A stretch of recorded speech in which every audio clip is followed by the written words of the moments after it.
Hey guys, Mike Lawson here, and today I just want to talk about and give you 5 reasons why New Year's resolutions don't work. Yes, it's still January. You're probably sick and tired of hearing about all the New Year's resolutions that people have given up on, and if you haven't been seeing that stuff, I have, because I find it fascinating how excited people were just about a month ago. Going into Christmas, going into the new year, this is the year, I'm changing, I'm going to make it happen. And statistically speaking, at least 80 to 95% of people have already given up on their New Year's resolutions. And there are some reasons why. I'm going to get into that. Before I do, I want to let you guys know that I had my first masterclass last night in my private coaching group, the Social CEO Academy, and I got so much amazing feedback from that. And I opened the academy. It's going to be open until Sunday night. So it's only open until this Sunday. What's today? Wednesday. It's only open up until this Sunday night. So if you guys want to jump in there and watch that masterclass that I did last night, it's about creating your breakthrough year and having the best decade of your life. I'll put a link for the 14-day free trial here in this video. So if you guys want information on that, just drop the word info in the comment section, and I'll get you that link as well, because I don't think Facebook likes us putting links in. But anyway, so here are the 5 reasons why New Year's resolutions don't work. And yes, there is a difference between people that make resolutions versus people that set goals. Big difference. So a goal might be, listen, I want to lose 50 pounds. That might be a goal.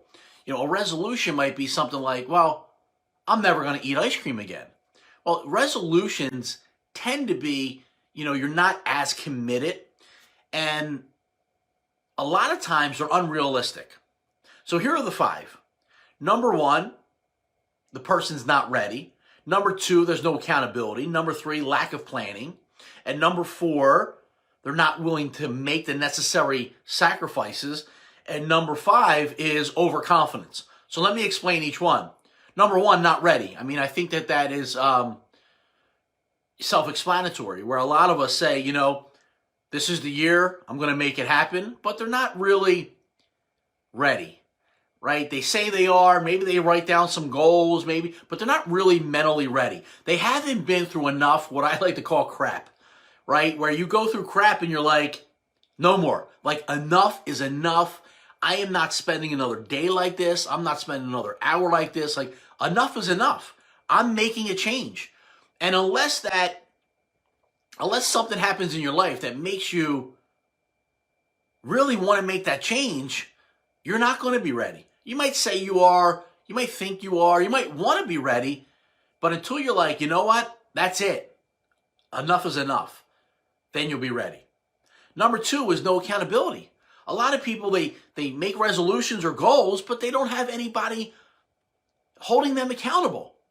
Listen, it's so easy for us to kind of give up on ourselves, right? Like, no one's gonna yell at me if I don't show up at the gym, right? It's just me. Yeah, I feel bad or whatever, but I don't have anybody like I'm disappointing.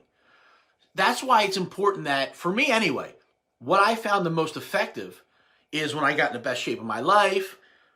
I got abs over 40. I started to get that V in my stomach over the age of 40.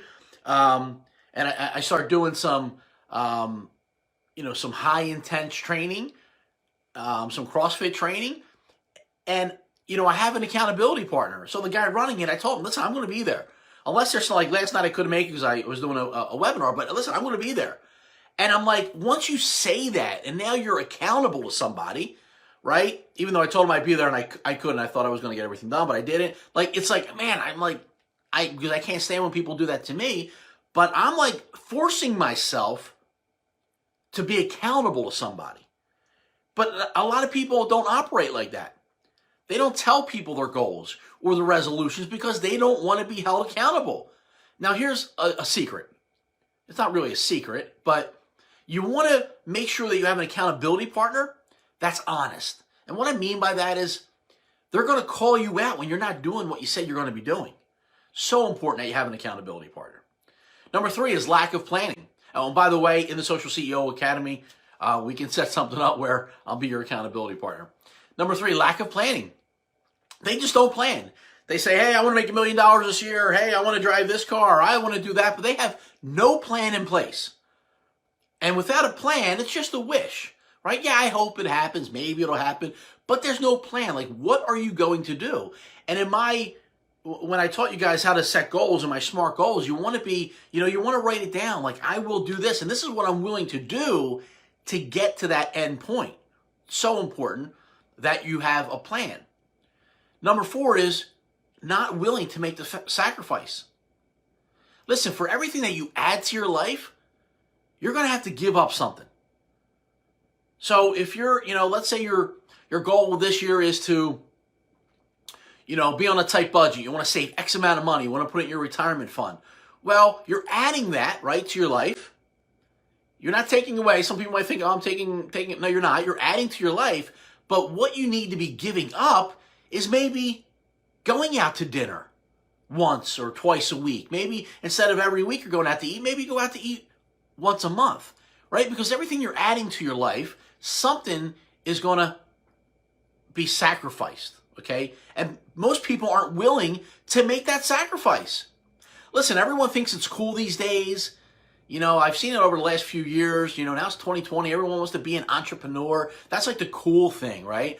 Everyone's an entrepreneur, right? I'm a business owner. I'm an entrepreneur. Are you really? Like, here's what an entrepreneur is. Like, I've owned a traditional business, and I've been self-employed for the last 20 years. Here's what I do know. And there's a saying that I saw a little while ago, and it's so true, that entrepreneurs would rather work 80 hours a week for themselves so they don't have to work 40 hours a week for somebody else. Now think about that.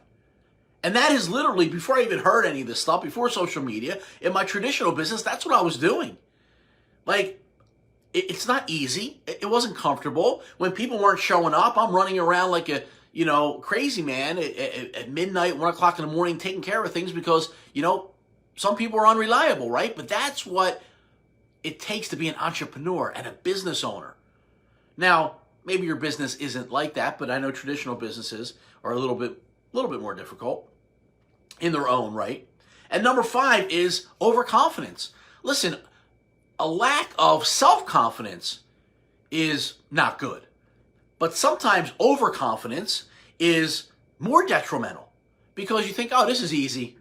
I want to make an extra 10 grand this year. Oh, that's easy. That's, and you don't even, you don't even try. You're so confident that it's what you want. It's going to happen. It's going to work out, that you're not ready for when you hit that obstacle and then you fall down.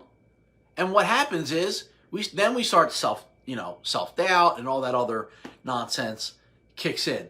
But I want to leave you with this, that you want to focus on making progress, not change.